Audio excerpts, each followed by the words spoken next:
You're throwing away a 2 or 3 million, 4 million, 5 million sales pitch that's proven, and you're chucking it out the window. For 20 years, I was rowing upstream. I had a motor on and I was rowing in it. Now I've got rid of the oars, I've got rid of the motor, and I'm flowing. I just didn't realize that the way I would think, just wasn't of the mindset of a champion.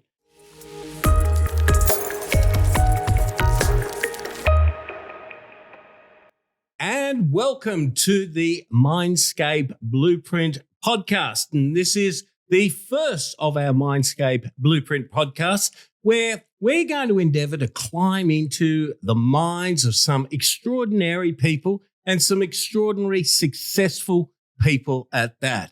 And I'm thrilled that my first guest for the very first podcast is one of the most successful real estate agents in Australia.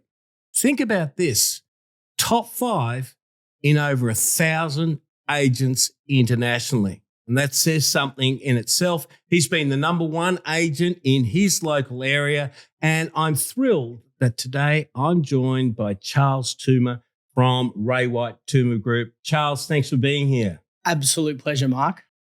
Going back to 20 years back. Yes. When did you get your first glimpse of understanding that you're an aspirational type of person, you're competitive, and this was your lane to get what you wanted in your life?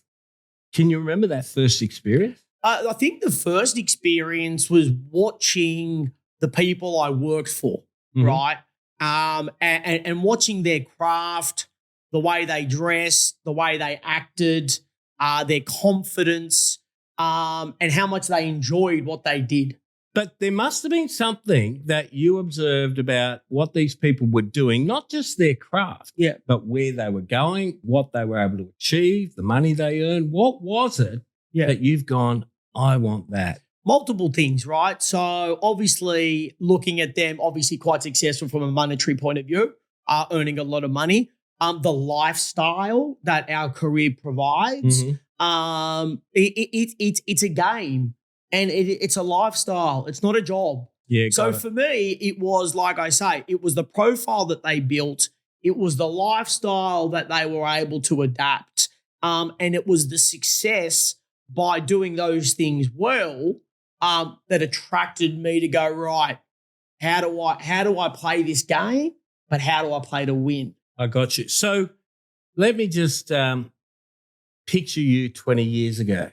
So you're obviously a person who likes a bit of attention. Yes. And just from what you've said, you're a person who likes helping other people and you're after the finer things in life.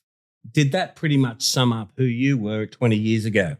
I didn't know who I was back then, but I could look at other people and sort of get a sense of what I wanted to achieve. Yeah. Right. So as a 20-year-old, I don't think I was very truly understanding of who Charles was. I think, I was trying to, fit in a world where I didn't know my place, but I saw things that I was like, well, I like that. And I'd like to have that one day. Now back then it could have been from an ego or that, because as time goes on, you evolve as a person. Develop a bit of wisdom. You do different things. But at the same time, I also looked at what other people were doing and picked up some bad traits. Got it. So it's not always good when you're young. You can look at the good and the bad and you take a lot in, and over time, I think evolving is working out, well, what is serving you and what is a hindrance. Yeah, right. A lot of young entrepreneurial type of people might be getting into business. They might be developing an online business or getting into sales. Yeah. Often they're drawn to that type of activity with the same aspirational goals that they have for their life. And you mentioned one thing, which I think is something that permeates in a lot of people's lives, even if they're not beginners. It's that sense of trying to develop some sort of identity as to who you are and what is your purpose in life and what is your purpose in terms of your work and adding value, trying to make sense of the whole thing. Now, when you're young, that could be a bit hard. But the challenge that I see often occur with people is they never solve that problem. And so as a result, they remain perpetually unfulfilled because they never really knew what they're aiming at, and they never had the chance to leverage inside of them their strengths to become the person that their blueprint wanted them to be. So you're saying to me that blueprint wasn't quite there when you entered the real estate industry. Would that be fair? 100%. So if you think about the gap in the market, when you get into a career or an industry, you are taught the fundamentals of that game, that business, that industry. What you're not taught is that everything that you achieve from a business sense first starts with self-mastery, the way you think, the way you feel, right? And this is never taught, never taught. So you go out and you learn your craft, but it doesn't matter how good you are at your craft if you personally haven't got your mind and your body in the right place. And that's not taught. And some people pick this up quicker than others. But I, like I said early in the days, fundamentally, I was very strong.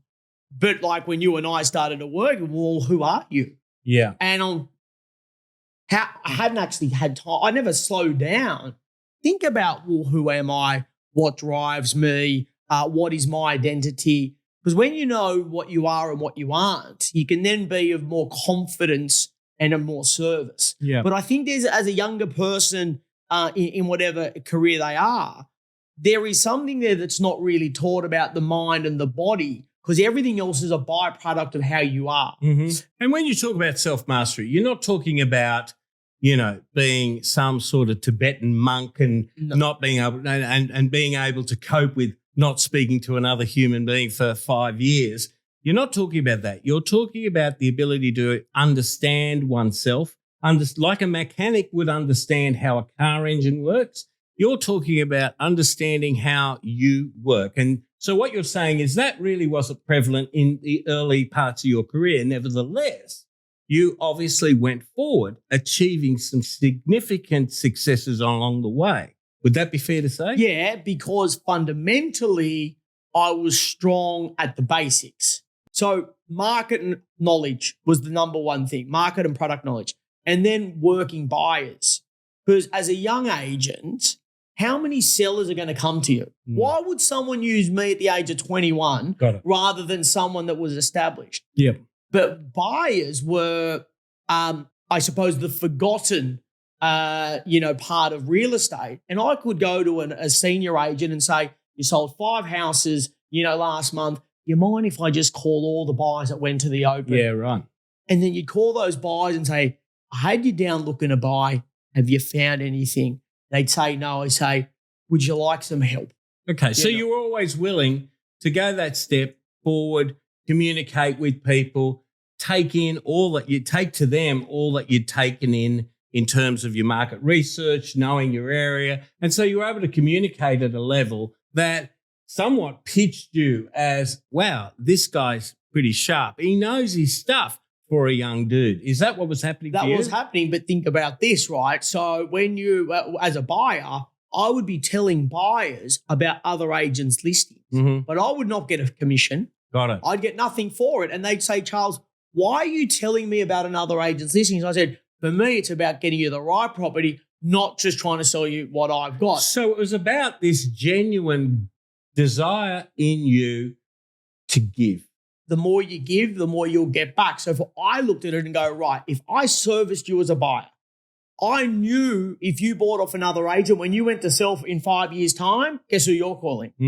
Me. Got it. And guess what? You weren't calling in another agent, which means that I was uncontested. I understand. In the listing. Yeah, right. So that's why, and so that's how I started. Did you suffer ever from what's loosely termed as imposter syndrome? In other words, did you ever find yourself in selling situations where your mind's going, what the F are you doing in this situation? You're too young, you're talking about numbers with too many zeros on it. Did you ever confront those sorts of things? Yeah, like all the time from 20 to 40. Look, my game, you could experience the heights of exhilaration to the depths of depression within a week. Mm-hmm. You could do, I remember I'd have 1 week, I'd sell 5 auctions. The next I could pass in 3. Got it. So it was an emotional roller coaster. Yeah. Right. But you got to learn to work from center. Yeah.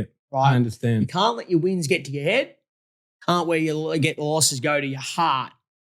But that also takes a lot of time to learn that. Yeah. There were times in the early days where it was mentally challenging, and that's where a lot of people don't realize it's a mind game. Mastering your mind is where it all happens. But once again, I don't think a lot of people in their early career actually understand that and are okay when things are tough. Yeah. Because those tough times made me better. Got it. So I imagine as an emotional person, you've got, good energy going on.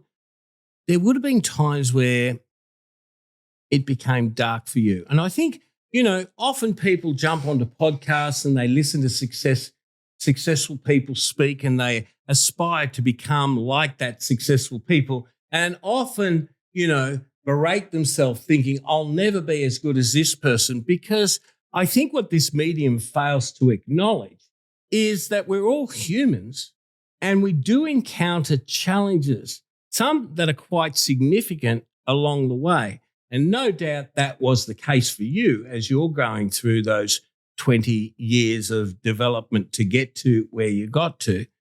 Can you remember one specific time where you were absolutely flattened and that all that energy you had just felt like maybe it's just not enough to get up? Yeah, I don't think it was one moment. I think it would have been, I was at the top of my game very early in the career. So a lot of success came pretty quickly. But then you can start behaving and acting like number one or whatever, where the mentality should have been to stay number one, behave like you're coming last. Got it. Right? So when you behave like so mentality was, I thought I was already, doing really well. So then the hard work stops. You start probably not eating as well. You don't train as well. You start having a good time. And I remember that people with less talent just started to overtake me. And I was what happened here? And what had happened was all the basics, the fundamentals, I'd stop that because I thought I would, oh, that's it. Once you're there, shit, I'm away. And that's where the behaviors and the mind outside, because you can start having too much of a good time. Yeah. And then that starts to affect your mind, your discipline, your work ethic. And they are crucial. And did you find yourself at a spot that was hard to get out of? It was because I was doing so well young, and then there was people that started to overtake me, and I was going, but I know I'm more talented. I know there's something better. But what have I done wrong? And because of the disciplines and the work ethic from me, then my mind self-doubt crept in. Got it. Right? Hang on. They're there now, and I'm here now. Maybe I'm not as good. And you're thinking, what does that say about me? Well, yeah, I should have been leaps and bounds ahead of these people, and I couldn't figure it out. And it's taken me forever to figure it out. And only probably in the last 6 months I've figured it out as to why. I was paddling upstream. I know I got the skills, but why aren't I doing as well? Yes, as you should be. As you should be. Got it. Mind. Got it. Thought. Yeah. Mindset. Belief. And this was the thing that I just didn't realize, that the way I would think, just wasn't of the mindset of a champion. There was too much complaining, criticizing, self-doubt, looking in the rear vision mirror. Which are common things for a lot of people. Yes, but I didn't know everything achieved in this world starts with a thought. Nothing can be achieved that's not started with a good intention. Everything's intentional. Everything starts with an intention where, focus goes, energy flows. So I didn't realize that as hard as I would work, I was going upstream because the mind wasn't with me and I wasn't happy where I was. So there was a level of frustration. I wanted to be there, but I'm here. So now I've realized that everything you got to and we'll get into this about the work that you did with me, is about firstly, like how the mind is, your belief systems, understanding who you are, and putting yourself in a position to receive more. Okay, so before we go there, for those watching, let me talk a little bit about how you and I met. I was a guest on a particular podcast, I think, that you watched. So what was it that you saw that caught your attention that prompted you to reach out to me and at least introduce yourself as you did? I listened to you on the podcast. I'd been doing real estate for 20 years and I was getting stale in the way I was conducting business. I was overworked. I was working harder. Obviously, probably missing listing opportunities, but not being fulfilled. But you're doing really well, though. You were number one in your area, number 5 out of 1,000 internationally, but you still felt like this. Yeah, but I'd walk out of appointments and it just didn't feel fulfilling. Yeah. And I wanted to learn the art of emotional intelligence, but I had no real idea about what that looked like or where to learn that, because a lot of real estate coaches are about, just once again, the listings and the selling, the fundamentals and the basics. So anyway, I reached out and I got curious. Got it. So up until this time, would it be fair to say that all the money that you'd made had centered around a particular listing presentation that you did with clients? I imagine that's just the traditional listing presentation. You bring on, your data, your pie charts or whatever it is. Pie charts, spreadsheets, brochures. You go in with a suitcase full of rubbish because everyone would bring it and everyone would manipulate the pie charts or the spreadsheets to, show where their strengths were. And I was over that. Got it. I was over it. I was so done with sitting there and saying, well, I've sold this many and then it was just, we were going around in circles and I'd walk out and I'd go, this is getting boring. Right. So you're driving your car, presumably you're listening to this podcast, and I'm talking a lot because this is what I do. I speak about and engage and coach, high-performing salespeople on this subject of emotional intelligence. So you're driving along in your car and you're hearing something and you're curious. So you send me an email. Yeah. Never forget this. Right. And can I tell you something which I haven't told you before, and I'm going to tell you now. So I received your email at a point in time where I was so busy, right? I thought, and I remember saying to my wife, I said, I need another client like I need a hole in the head right at the moment.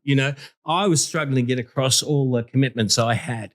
And I got your email, and there was an innocence about it that I read into it that caught my attention, right? There wasn't an arrogance. There was an innocence, which I think is a tremendous quality that you have. You said this word curiosity. And I think a lot of people approach lots of subjects with judgment and not curiosity. And as a result, they miss out on a lot of opportunities. But you wrote in a way that was curious, and I saw it. I think I picked it up on my phone. I remember it might have been a weekend or something like that. And I ignored it initially. I just thought, fuck, I don't need another client at the moment. And then I came back to it and I read it again. And I thought, I need to be polite to this person, but looking forward and doing some planning in my career, I wanted to work with the best of the best.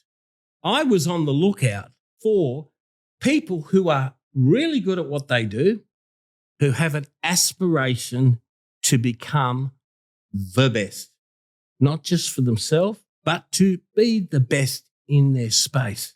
And I was able to read that into your initial email, obviously doing some stalking online, working out who you are. So you replied back, and I think it took us nearly a week or two to get to a point where we could actually work together. So you spent probably 3 or 4 phone calls.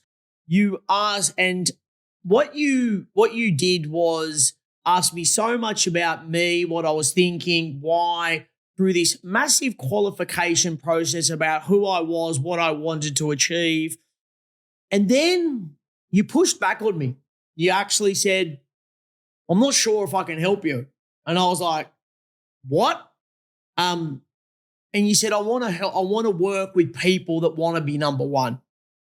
And at the time, there probably was a desire to, and when I say number one, I talk about being my number one. Yeah. That could be number one in Australia, could be number one in Ray White, but I want to be my number one. And whatever that looks like, that is. So I want to be the best I can. But you sent some self-doubt.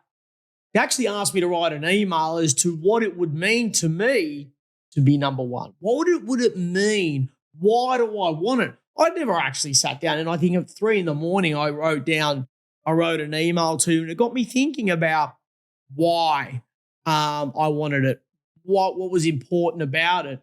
But we got to a point where I was like, I hope he takes me on as a client. And I was like, how does this work where I've reached out to a coach and then it all flipped, and I said to my wife, I hope he picks me. And you are by far the most expensive coach that I've come across. and my wife's like, but he charges this and you're hoping he picks you.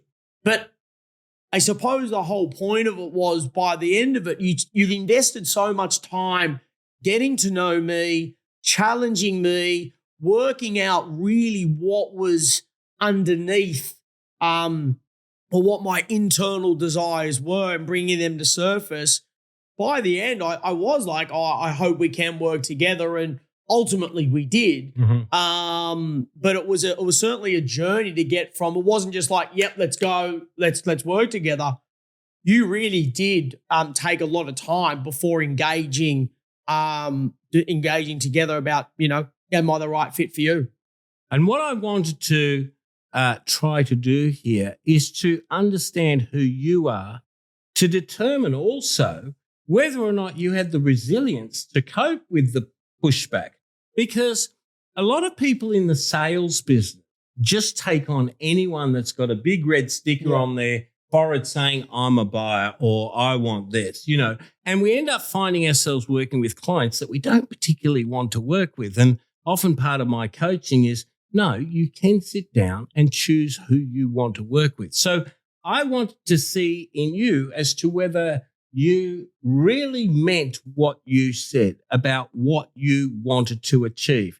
And so we figured something out. Now, I wonder if you could take us to our first engagement session, right? What were you expecting and what happened? So I was expecting to dive straight in to skill set and, what you can offer me in terms of how to get more listings or make more money. And it was the complete opposite. Like, we walked in and the first one was like, Charles, do you know who you are? What do you mean, do I know who I am? Who are you? And I actually struggled to answer it. I don't think I've ever been asked, who am I?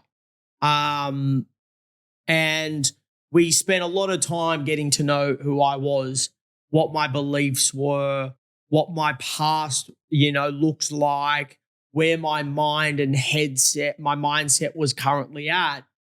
and you very quickly identify some doubt. You very quickly identified some doubt in my mind. And the first thing we had to shift was my belief system and really get clarity about what I want and, build that self-confidence up again in my mind. And that was the first thing that we did. I remember saying to you, if you can't believe you're the best, how do you expect anyone else to believe that you're the best? I found it hard. Yeah, I definitely did because there was doubt. And it was hard for me to say, I want to be number one, right? But now I say I want to be number one, but like that may happen, that may not happen. But when I go into a piece of business or when I think someone wants to use me, in my mind now, I'm like, without doubt, I'm the right person. Because I know my skill set now. I've refined them. I'm all about them and understanding them rather than about me. And rather than me talking about me the whole time, I'm curious to know more about them. And then ultimately, we're getting more success at the end. But just going back again, like when I say the number one, I want to be the best I can be. Mm-hmm. And if that is number one in the country or in my office or whatever looks like. But for me, I've now got a very clear understanding about what I want, and that doubt has gone. We're going to talk about your progress in a moment and what's happening for you today. But if I could just future pace for a moment, do you feel like number one now? You're number one. I feel right now that I'm the best I've been. And so in my mind, I feel, yes, internally, like I'm number one in my head. So that's quite a profound progression, isn't it, from when you first reached Well, the mind doesn't can't reality and obviously what's happening in my mind. So in my mind now, I'll go, I'm number one. I'm number one. I'm without a doubt, I'm the right person for this job.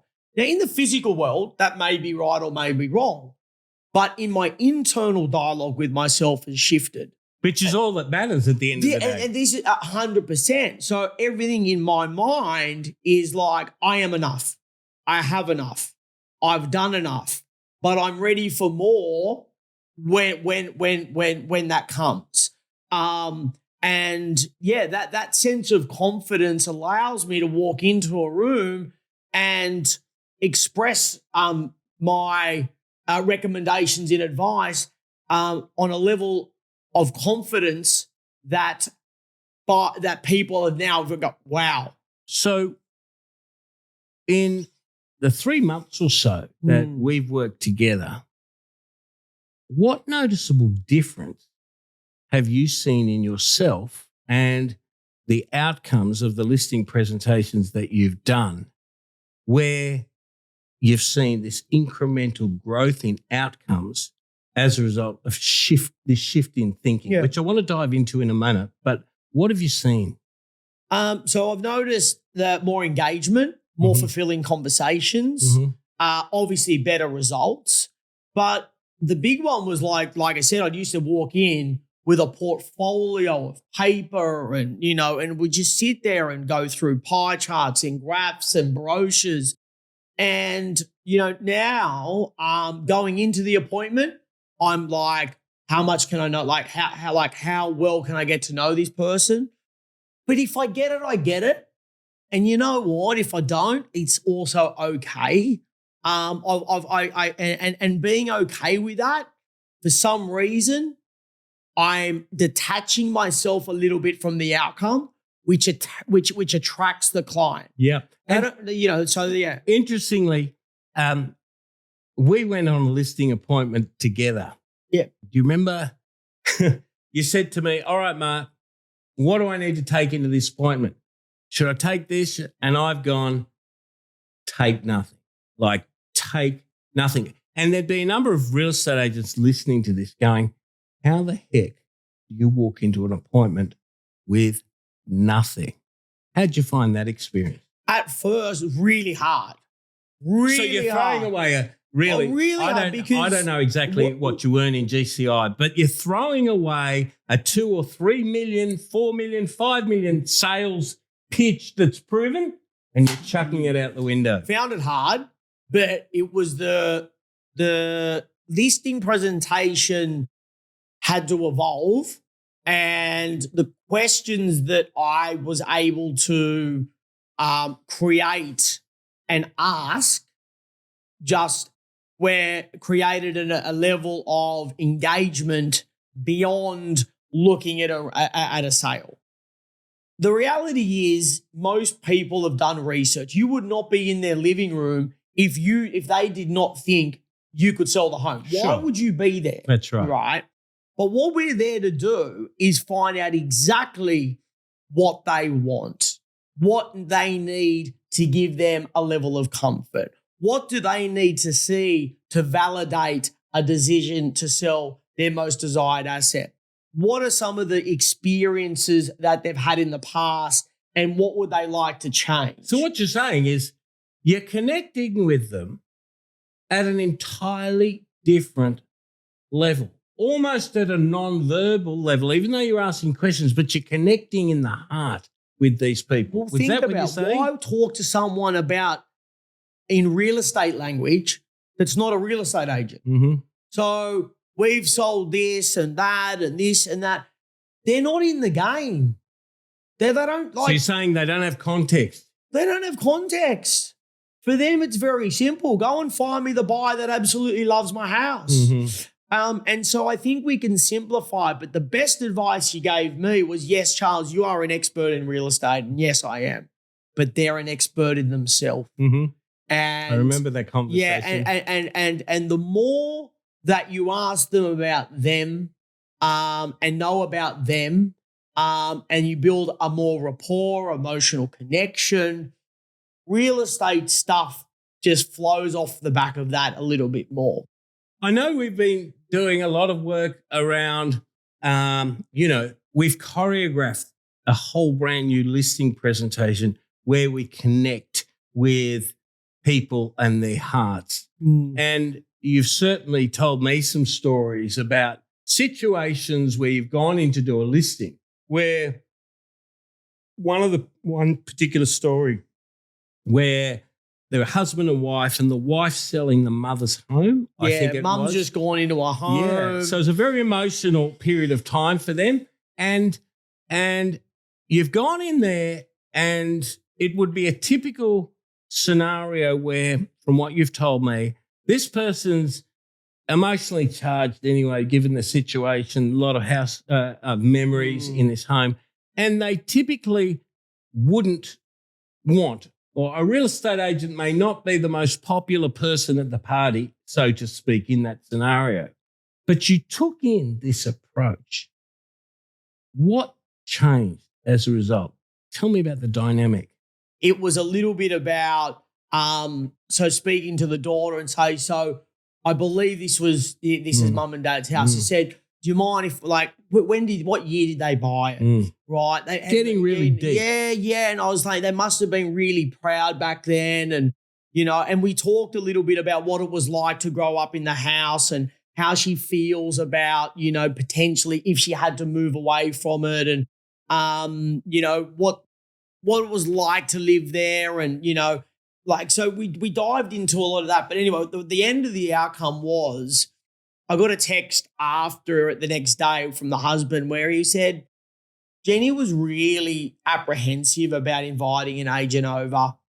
And we just wanted to say thank you for, not coming over and trying to encourage us to sell or going through anything more than understanding a little bit about how we felt about, a potential sale along the way, but getting to know, about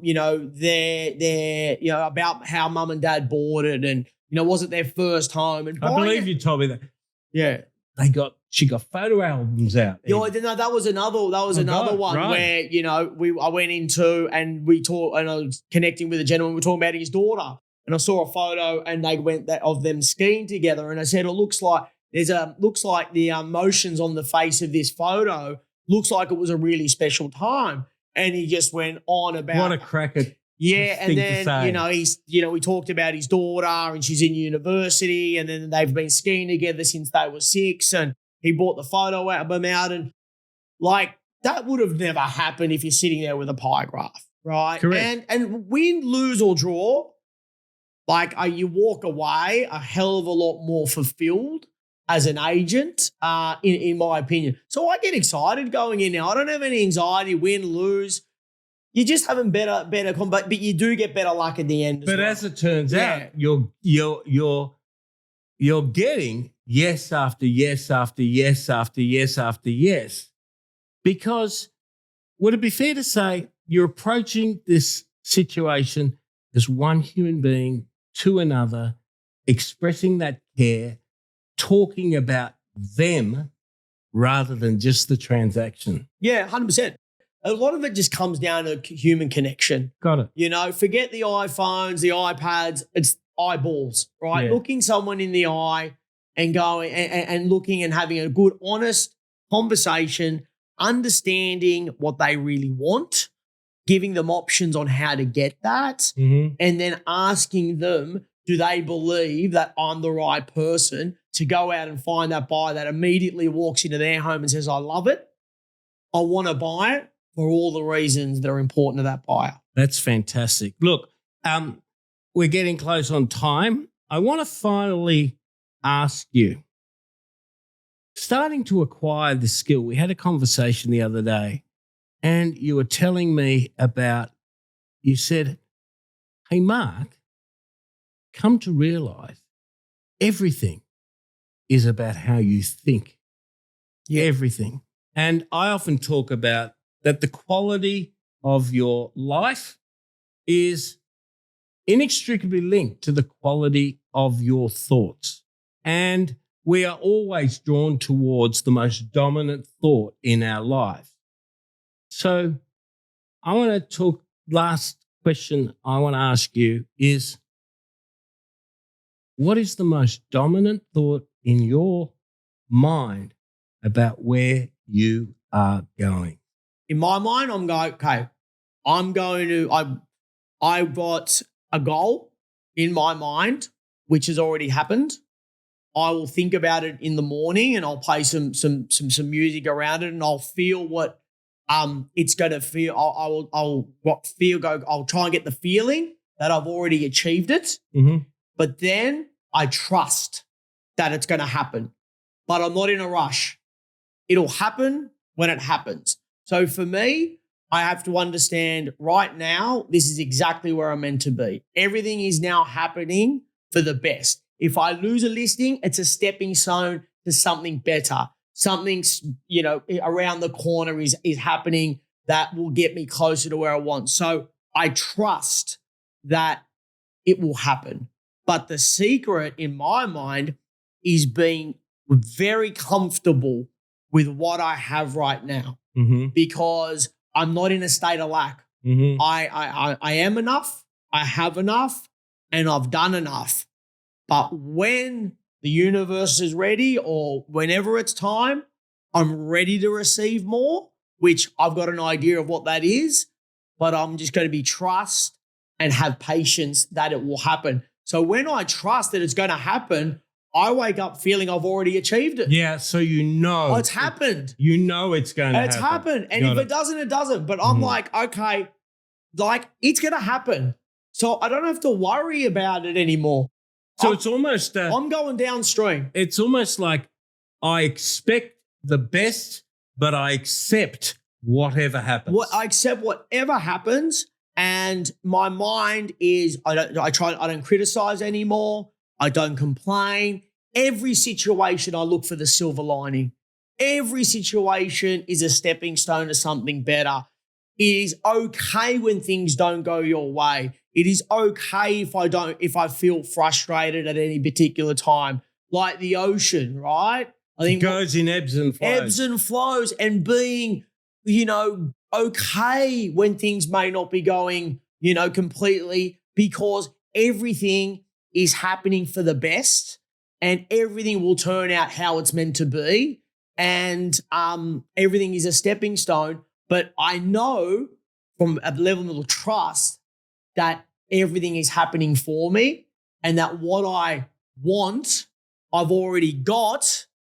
I just got to just be patient enough for it to happen. It's almost like life is happening for you, not to you. That's right. So, and I'm not in a rush. So my analogy is this. For 20 years, I was rowing upstream. I had a motor on and I was rowing, and now I've got rid of the oars. I've got rid of the motor, and I'm flowing, and I'm just going with the natural forces, and ultimately I'll end up where exactly I'm meant to be. Well, Charles, one of the great things about my job as, a coach and a digital marketer is I get to meet some tremendous people. And I want to tell you, you are one of the most uniquest people I have ever met. I have no doubt that not only will be your number one, I can see this happiness inside of you that you've been able to tap into in our little journey together that inspires me to know that you will get to wherever you want to get to. And I want to say thank you for that experience of being able to gain proximity to someone like you. Well, thank you. Thanks for being here. I hope you've enjoyed the podcast. Give us a thumbs up or a like or whatever you're meant to do. Charles Toomer, thank you very much. It's a pleasure. Thank you.